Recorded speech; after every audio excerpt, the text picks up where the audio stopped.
समिति के तत्वाधान में अनवरत याचना कार्यक्रम का 42वां दिन और उपवास का 28वां दिन है। कार्यक्रम के संयोजक राजमणि सिंह ने बताया, कार्यक्रम की शुरुआत प्रतिदिन हनुमान चालीसा और राम नाम जाप से किया जाता है।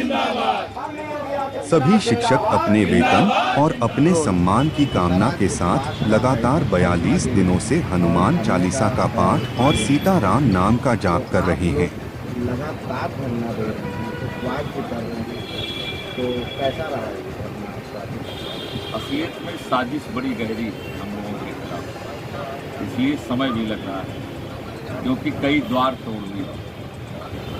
इतना आसानी से हमारा काम होने वाला नहीं है, इसलिए हम ये जानते हैं कि हमारा कार्य दिवस ये लंबा चलेगा, तो हम बड़े इत्मीनान में हैं। अफसरान अगर इत्मीनान में हैं तो हम भी इत्मीनान में हैं कि हमने एक संकल्प लिया है कि हमारा वेतन, हमारी सेवा सुरक्षा, वेतन के लिए हम आए थे, लेकिन जब हमारी सेवा सुरक्षा से छेड़छाड़ होने लगी तो अब एक मांग और बढ़ गई। तो इसलिए हमको भी कोई जल्दी नहीं है। ये सुप्रीम कोर्ट की पूरी ढंग से समीक्षा कर ली और सुप्रीम कोर्ट के एक शब्द का इम्प्लीमेंट हम लोगों पे नहीं लागू हुआ है। सुप्रीम कोर्ट ने इस टाइप का आदेश दिया है कि ये या तो समझ नहीं पा रहे हैं या तो ये इम्प्लीमेंट करना नहीं चाह रहे हैं।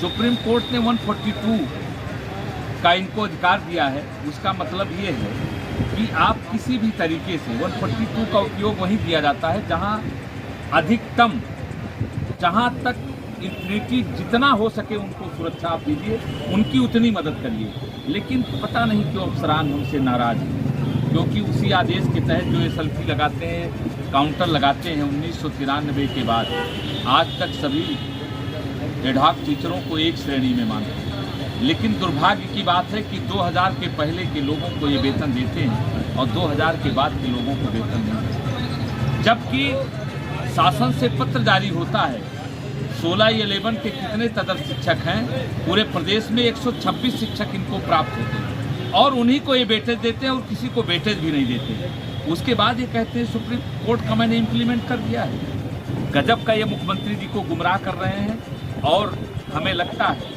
जिस दिन मुख्यमंत्री जी इस चीज़ को समझेंगे और अगर मुख्यमंत्री जी हम लोगों की सीधी वार्ता हो गई तो दूध का दूध, पानी का पानी हो जाएगा।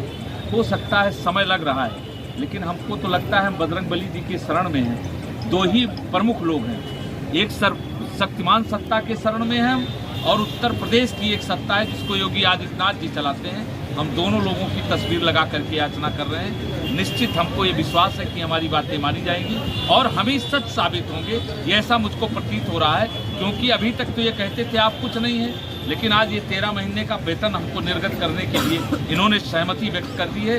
केवल हमारी सेवा सुरक्षा के संबंध में इनकी जो हमारी सहमति है उस पर ये सहमत नहीं, बस इतना बाकी है और हमें लगता है वो जो बाकी है कहीं ना कहीं वो पूरा होने वाला है। इसीलिए हमारा ये 42वां दिन चल रहा है। तो आप तो कहने का मतलब है हमारी सरकार से कोई नाराजगी नहीं है, हमारे विभाग से नाराजगी? बिल्कुल मेरी सरकार से नाराजगी नहीं है, क्योंकि आदरणीय मुख्यमंत्री जी ने हमारे एमएलसी गणों से कहा, जो एमएलसी गणों ने मुझसे कहा, उन्होंने कहा कि आदरणीय मुख्यमंत्री जी कह रहे हैं कि ये अधिकारी कह रहे हैं कि हम जेल चले जाएंगे, जबकि अभी 17 जुलाई को जो ऑर्डर आया है उसमें इनको पूरी तरीके से स्वतंत्र कर दिया है। इनकी एसएलपी को खारिज कर दिया और कहा आपको मैंने अधिकार दिया है, आप अपने टेबल पे जाकर के इसका निस्तारण करिए।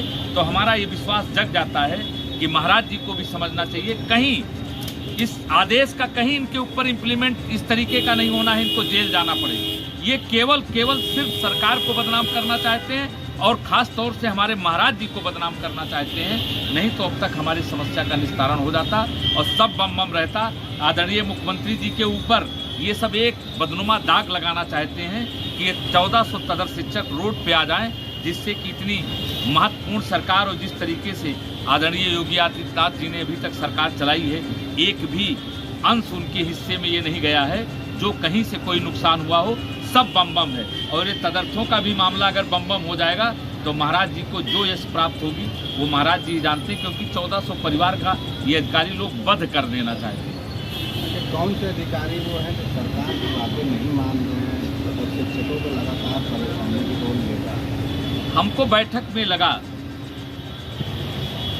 कि अब की दोबारा बैठक में हमें लगा एक समाजवादी के भी समर्थित एक अधिकारी वहाँ बैठ गए हैं। वाम सेब के लोग हैं जो भारतीय जनता पार्टी को मजबूत होते नहीं देखना चाहते और महाराज जी की ये जो चौतरफा डंका बज रहा है उसको इनको बर्दाश्त नहीं है, क्योंकि ये कहीं ना कहीं जान चुके हैं ये 100% वाले भारतीय जनता पार्टी के और महाराज जी के बहुत बड़े फॉलोवर हैं, इसलिए ये लोग ऐसा गुमराह कर रहे हैं। अभी उसी में जो समाजवादी समर्थित एक अधिकारी थे, अगर उनके लोग होते तो अब तक ये मामला हो गया होता और हम वाम सेफी होते। भारतीय जनता पार्टी के हैं, जय श्री राम का नारा लगा रहे हैं, हनुमान चालीसा पढ़ रहे हैं और योगी मोदी जिंदाबाद हो रहा है, इनको अच्छा नहीं लग रहा है, इसलिए माइक हटवा दिया इन्होंने।